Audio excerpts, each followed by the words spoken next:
We are greeting you once again from the Mall of Asia Arena here in Pasay City for this intense matchup between the University of Santo Tomas and the Far Eastern University Tamaraos. Maraming salamat muli sa inyong panonood sa SNA Anton Rojas together with Bea Daez as we take a look at CJ Cancino drain this triple. We talked about how this young man has been working on every aspect of his game, and imagine just how much deadlier he will be if he converts that outside shot consistently, just like his teammate Renzo Subido. Well, so far in the first quarter for the FEU Tamaraos, they had a good job pounding it down low, 8 points right away for Prince Orizu, but credit to their defensive adjustment, limiting him scoreless in the second quarter. But for the UST Growling Tigers, I really commend their patience in their offensive execution, which we really have been noticing in their past 3 games. FEU was held to a dry spell in the second quarter. They only scored their first 2 points, down with the last 4 minutes to go. But their 6 straight points by Alex Stockton and the coast-to-coast layup of LJ Gonzalez allowed them to trim down their biggest 10-point margin into 4 points come the halftime. As you see here, the free throw disparity, the UST Growling Tigers really capitalizing on the penalty situation of FEU early in the second quarter. And again, the 3-point field goals, 3 out of 13. They will not stop shooting that basketball from beyond the arc. We all know that about the UST Growling Tigers. But here, the bench points, the FEU Tamaraos, again, dry spell for them. Good offensive execution for them, but everything but the shot. So I'm sure they'll be able to come out with a lot more aggressiveness from the third quarter. Both teams are actually on the court right now. Bea warming up just like it was the round robin at the start of the game. As we take a look at the leaderboard right here, no player is in double digits yet, Bea, when it comes to scoring. Well, again, for Prince Orizu, his 8 points all came in the first quarter, then was held scoreless in the second. For Marvin Lee, he's been reading the defense being thrown at him very well, very deliberate, very patient in being aggressive to the basket.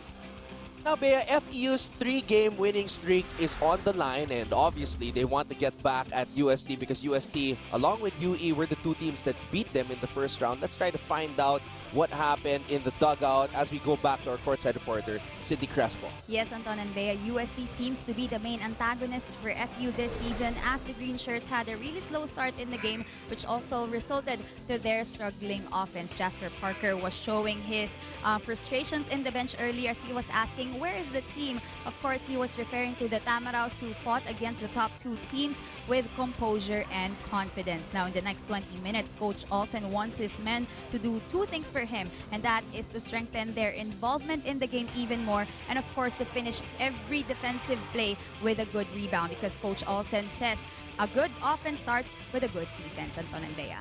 Thank you very much, Sydney. And we've been talking about the rebounding of UST and how they have that mindset that they have to crash the boards. And Coach Olsen knows that. He pointed that out in one of his huddles that we were able to watch. So how do you think the Tamaraos will be able to rectify the situation, knowing that UST is able to stay close to them when it comes to the rebounding department? As I mentioned a while ago, for sure it is in the scouting report because they are the number 2 team in second chance points. Talking about the UST Growling Tigers, I think about the rebounding department, boxing out. That's all about the willingness, wanting it more, and that's all about the mentality, which is one of the most important aspects of the game. So we'll definitely be seeing a more aggressive FEU squad here in the third quarter.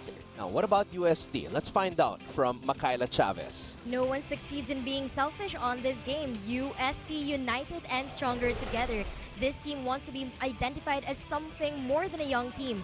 In today's game, it looks like they really have been powered up. They have been sticking with their selfless game plan as to why they have been leading. In the dugout, Coach Alden Ayo praised them by saying, "We are doing fine." As he laid down his plans, the Tigers reciprocated with their fierce looks on, showing that they really are hungry for today's win. Being mindful on their passes, prioritizing their defense, strengthening their offense are the things we can expect the Tigers to serve us with in the next half of the game. Anton and Bea, the hopes are high for the Espana-based squad. All right, Michaela, since you are a young lady with a lot of talents, it is now time to once again turn into DJ Michaela. Go ahead. Sa Luzon, Visayas at sa Mindanao, isang radyo ang paborito. Ang official FM radio station ng ABS-CBN MOR Philippines. More tugtugan, more kulitan at more kaganapan sa 17 MOR stations nationwide. Sa anumang sulok ng bansa, isa lang ang radyo ko. MOR Philippines, my only radio for life.